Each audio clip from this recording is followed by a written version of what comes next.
آپ کو پتا نہیں اعظم ملک کی پہلی نوکری کیا تھی؟ کیا دادا جی؟ فوج کے ایک یونٹ کے اندر پنڈی میں جو ٹیوبویل بند کرنے اور کھولنے کی ملازمت ہوتی ہے نا، ٹیوبویل آپریٹر؟ جی، ٹیوبویل آپریٹر بھی بڑا ہوتا ہے اس سے، یہ تیسرے گریڈ کی پوسٹ ہوتی ہے، جس نے لاگ بک میں لکھنا ہوتا ہے کہ این بجے بجلی آئی، این بجے بجلی گئی، میں این بجے ٹیوبویل چلایا، این بجے میں ٹیوبویل بند کیتا، بس۔ اوکے۔ اور ایک ٹوٹی ہوئی وان کی چارپائی ہوتی تھی جس پہ یہ لیٹا ہوتا تھا۔ اب آپ پوچھیں گے کہ پھر سفر کیا شروع ہوا؟ جی ہوا کیا؟ ہمارے سسٹم میں لیکونا ہے نا، اس کو اس نے انجوائے کیا چکی میں۔ کیسے دادا جی؟ ہاں، ایک چھوٹا سا وہاں پہ ٹھیکہ تھا، کام تھا، چھوٹا سا کام تھا، اتنا چھوٹا کہ جس کو لوکل کمانڈر جو ہے وہ دے سکتا ہے، اس کے اختیارات میں اختیار میں۔ ٹھیک ہو گیا؟ جی دادا جی۔ ریاض ملک صاحب جو کہ وہاں پہ ٹیوبویل آپریٹر بھی تھے، انہوں نے کہا کہ یہ ٹھیکہ مجھے دے دے۔ ٹھیک ہے، کمانڈر صاحب نے کہا ہوگا لے لے۔ کمانڈر صاحب نے کہا چلو اپنا ہی منڈا تے کام کرن دے۔ اب ہوتا یہ ہے کہ وہ ٹھیکہ جو ہوتا ہے نا، جی دادا جی، جب وہ آپ کو ٹھیکیدار کے طور پہ فائنل کر دیا جاتا ہے تو چیزیں خریدنے کے لیے 30% کے قریب آپ کو ایڈوانس میں دیا، رقم دی جاتی ہے، رقم ایڈوانس میں دی جاتی ہے۔ ٹھیک ہے، ٹھیک ہو گیا؟ جو ٹینڈر کا پروسیجر ہے، ٹینڈر کا پروسیجر ہے کہ جب آپ کا ٹینڈر اپروو ہو گیا تو 30% کے قریب آپ کو رقم ایڈوانس میں دے دی جاتی ہے۔ جی ٹھیک۔ کمانڈر صاحب کو یہ نہیں پتا تھا کہ 7 اور جگہوں سے بھی، وہ ویسے میں بتا دوں پول لگانے کا ٹھیکہ تھا۔ اچھا، پول لگانے کا، پول لگانے کا یعنی کھمبے لگانے کا ٹھیکہ تھا۔ ٹھیک ہے، ٹھیک کہ کمانڈر صاحب کو پتا نہیں تھا کہ 6 جگہوں سے اور بھی ریاض ملک یہی ٹھیکہ پکڑ چکا ہے۔ اچھا ٹھیک ہے، ٹھیک ہے، اس نے پولو کا کھمبا لائے، ٹرک بھر کے لایا، سیو صاحب کا معائنہ کروایا کہ جناب یہ میں نے مال لے لیا، اب مجھے 30% ریلیز کر دیں۔ ٹھیک ہے، سیو صاحب نے دیکھا جب مال آ گیا ہے تو 30% ریلیز کرنے میں کوئی حرج نہیں ہے، انہوں نے کر دیا، ہی واز جسٹیفائڈ۔ رائٹ۔ اس نے چوکیدار کو تھوڑے سے پیسے لگائے، وہی ٹرک بھرا دوسری جگہ پہ لے گیا، اچھا، وہاں پہ انسپیکشن کروائی، تیسری جگہ پہ لے گیا، 6 جگہوں سے اس نے 30% لے کے سیم مال دکھا کے نا تو ایک خط لکھ دیا کہ میرے مالی حالات اس بات کی اجازت نہیں دے رہے کہ میں کر سکوں اس ٹھیکے کی تکمیل، لہذا میں نے جو آپ کو کھمبے دیے تھے وہ آپ کانفسکیٹ کر لیں۔ ٹھیک ہے، تسی اپنے گھر خوش، اسی اپنے گھر خوش۔ اور کھمبے تھے ہی نہیں۔ کمانڈر سیو صاحب نے جب پوچھا تو پتا چلا کہ چوکیدار نے تو وہ اٹھوا دیا تھا۔ آپ چوکیدار کا کیا کر لیں گے؟ اس کو پٹھو لگا دیں گے، کچھ بھی کہیں گے، وہ کہیں گے غریب کورٹ مارشل کر دیں گے، نہیں پاسبل نہیں۔ ٹھیک ہے، ٹھیکے کی رقم کا 2 گنا کما کے مصروف وہاں سے نکل گیا۔ ٹھیک ہو گیا؟ ٹھیک ہو گیا، سمجھ آ گئی؟ اگلی بات، اب ظاہر ہے یار ہم کہتے ادارہ ہے، جی اب دیکھو وہ شخص ادارے کا مذاق کیسے اڑا رہا ہے۔ اس کے بعد یہ اس نے پنڈی میں واردات ڈالی ہے، وہاں سے اٹھ کے وہ ٹیکسلا چلا گیا۔ ٹیکسلا میں اس وقت HMC بن رہی تھی، ہیوی میکینیکل کمپلیکس۔ اچھا، وہاں پہ بھی اس کی 4 دیواری بننی تھی اور چینیوں نے یہ شرط لگا دی کہ اس کی 4 دیواری جو ہے وہ سیمنٹ بلاک سے بنے گی۔ ٹھیک ہے، ہمارے دل میں، ہمارے سینے میں بڑی بڑی داستانیں، سامعین کرام کیا بتائیں آپ کو۔ وہاں پہ جا کے انہوں نے کہا کہ جناب کس سے بنے گی؟ کنکریٹ سے، کنکریٹ بلاک سے بنے گی، یہ ان کی شرط تھی۔ لہذا اس نے ٹینڈر دیا، وہ ٹینڈر اس کو سسٹم کا پتا تھا، اس نے پیسے ویسے لگا کے ٹینڈر اپروو کروایا۔ انہوں نے کہا جی پہلے آپ ہمیں کنسٹرکشن سائٹ کا بتائیں، ٹھیک ہے، جہاں پہ آپ یہ بنائیں گے۔ ٹھیک، اگر آپ اسلام آباد سے GT روڈ پہ جائیں ٹیکسلا تو آپ کے رائٹ ہینڈ کے اوپر اور لیفٹ ہینڈ کے اوپر پری کاسٹنگ کی بہت زیادہ فیکٹریاں آپ کو ملیں گی، جہاں پہ سیمنٹ کے گارڈر اور بالے اور وہ باندھتے ہیں۔ جی ٹھیک ہے، ان میں سے کوئی میل بند پڑی تھی، اس نے مکتا وہ چوکیدار کے ساتھ، اچھا، اس نے جا کے چوکیدار کے ساتھ ہیٹھی سیٹھی کی۔ ٹھیک ہے، کہ کوئی بھی بندہ آ کے تم سے پوچھے تو کہنا فیکٹری ملک ریاض تھی۔ ٹھیک ہے، ٹھیک، اس کے بعد وہ چائنیز جو آئے ہوئے تھے ان کو اور پاکستانی حکام کو لے کے اس کے معائنے کے لیے پہنچا اور دکھایا کہ یہ دیکھیں یہ میرا سیٹ اپ ہے، یہ جیسے ہی آپ پیسے دیں گے تو ویسے ہی ہم آپ کو مال دے دیں گے. کنسٹرکشن شروع کر دیں گے ٹھیک ہے. اور 4 دیواری بن جائے گی. یہ سب سے لمبا ہاتھ تھا اس کا. ٹھیک ہے. پوری ایچ ایم سی کی 4 دیواری کی کنسٹرکشن کا 30% جو اس وقت کروڑوں روپے میں تھا لے کے غائب. ٹھیک ہے. وہ لے کے غائب ہوئے. انہوں نے فیکٹری سے چھاپا ماریا, پتہ چلا تو فیکٹری ہوتی نہیں گئی, تو چوکیدار سی.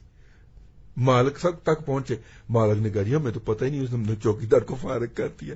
یعنی پاک فوج جیسے ادارے کو اس نے دوسرا تھوک لگا دیا.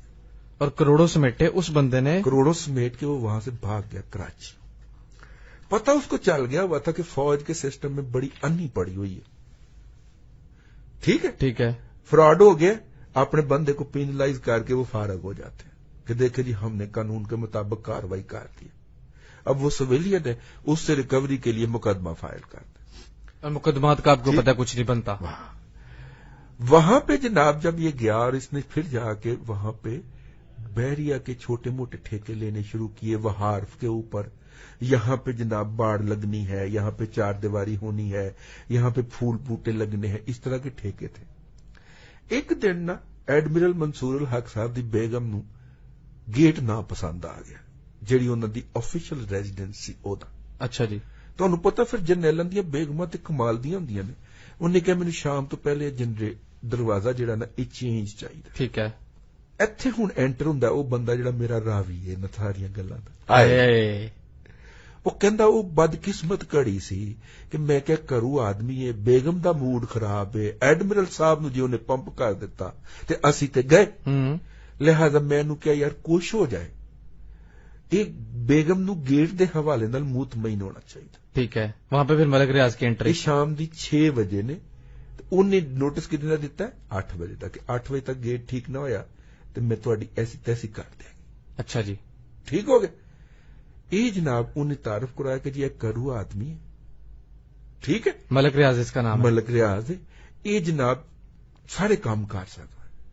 وہ کہنے جی میں متعارف کروا کے آ گیا, اس تو بعد پتہ نہیں انہیں کی پٹی پڑھائی, نہ گیٹ بدلیا, لیکن بیگم میرے تے واری صدقے چلی گئی. اور پھر پتہ لگ گیا کہ بحریہ ٹاؤن لانچ ہو گیا ہے, اور بحریہ ٹاؤن جڑا ہے وہ مدار المحام ملک ریاض ہے. اور پھر اس کے بعد وہ چل نہیں دیا. اوئے ہوئے, اتنا وڈا 2 نمبر فراڈیا جھوٹا دھوکے باز آدمی کا اتنا زیادہ رائز کر جانا. پھر میں سوچنا اتنے مشرف اور ایوب خان بھی تو بنے ہی سڑنا, جڑے ثابت ہو گیا کہ 2 نمبر لوگ سن, وہ بھی تو صدر پاکستان اور سارے پاکستان بن کے نکلے. تو اس ملک کے اندر پھر ملک ریاض کا رائز کرنا ہی بنتا تھا. یار میری پاک فوج سے یہ توقع تھی کہ وہ اپنے پیسے تو ریکور کرے یار اس فراڈیے سے. نہیں کیے. آپ نے مجرم کو سزا نہیں دی. مجرم اوپر رائز کرتا کرتا اب آپ کو ڈکٹیٹ کرتا ہے. 54 ارب روپے کے اس نے 2 چیک دیے, چیک باؤنس ہو گئے. اس نے ایک بڑے آرام سے کہا میرا تو بحریہ ٹاؤن سے کوئی تعلق ہی نہیں, یہ کمپنی ہے, میرا دماد اور بیٹا اس کے پارٹنر ہے, کر جو کچھ کرنا. میں نے تو سارے رائٹ ان کے نام پہ ٹرانسفر کر دیے. اب آپ کو پتا چلا سوشل میڈیا پہ جو کمپین چل رہی ہے, اعلی لیڈر ملک ریاض, جی جی جی جی, ہے اس کو لیڈر کے طور پہ پروموٹ کیا جا رہا ہے. اب پتا چلا جی دادا جی, ملک ریاض نے بحریہ ٹاؤن کے مالی معاملات سے کاغذات میں اپنے آپ کو پورا الگ کر دیا. لے لو پیسے. دادا جی سسٹم میں فلاو کا مطلب یہ ہے کہ اڑا دے وہ پورا ادارہ, پورا ملک اڑا دے یار. وہ آپ دیکھنا اس نے, اور وہ ادارہ جو ہمیں ہر مسئلے کے اوپر ہمیں حب الوطن اور غداری کے سرٹیفکیٹ جاری کرتا ہے. آپ کو کافی مل گئے ہیں. وہ ادارہ جو ہمارے لوگوں کو گھروں سے اٹھا کے غائب کر دیتا ہے کہ اس کے جناب فلاں تنظیم سے رابطے تھے اور کسی کو جواب دے نہیں سمجھتا. وہ ادارہ جو اکبر بگٹی کو, ڈاکٹر شازیہ کو ریپ کرنے والا کیپٹن مانگنے کے اوپر قتل کر دیتا ہے, اس ادارے کو ایک بندہ ملک ریاض اتنا بڑا تھوک لگا گیا یار, شرم سے ڈوب مرنے کا مقام. بادیوں نظر میں اس کا مطلب یہ ہے کہ ڈی ایچ اے سٹی کا اب کچھ نہیں بننے لگا.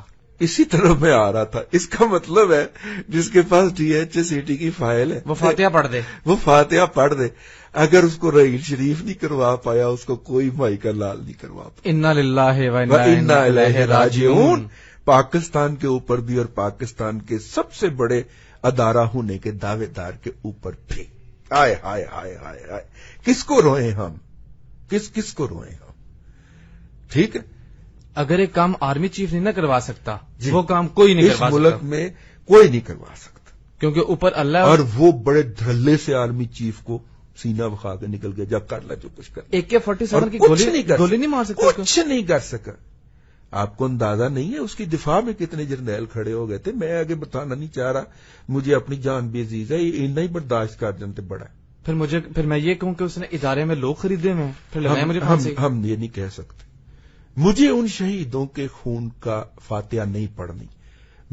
میرے اندر جب تک سانس میں سانس ہے میں ان شہیدوں کے لیے آواز اٹھاتا رہوں گا، ہر فورم پہ اٹھاؤں گا. جہاں تک میری سانس میں سانس ہے میں بولوں گا، بول نہ سکا بھونکوں گا. ان بچوں کا جو اس وطن پہ قربان ہوئے، ادارے کے بچے تھے، ان کا حق ان کو ملنا چاہیے. بھلے وہ ملک ریاض جیسے کسی فراڈیے نے کیا ہو، بھلے کسی جرنیل کی جتنی مرضی مجبوریاں ہوں، ان بچوں کو ان کا حق ملنا چاہیے. بیواؤں کے پیسے کھا گیا، اوئے ہوئے. اور بیوائیں بھی، شہیدوں کی بیوائیں یار، ان کے پیسے کھا لیے. کوئی تو ادارہ جاتی غیرت ہوتی ہے. ویسے تو آپ بڑے کھڑے ہو جاتے ہیں ہمارے چیف کی بےزتی نہ کرو، وقار کے لیے ہمیں پیغام بھیجتے ہیں کہ اس کے خلاف ٹویٹ بند کر دے. تو یار یہ بھی تو کسی کے بیٹے تھے نا، یہ بھی تو اسی ادارے سے کے لوگ تھے جن کے وہ پیسے کھا گئے. کوئی شرم کرو یار.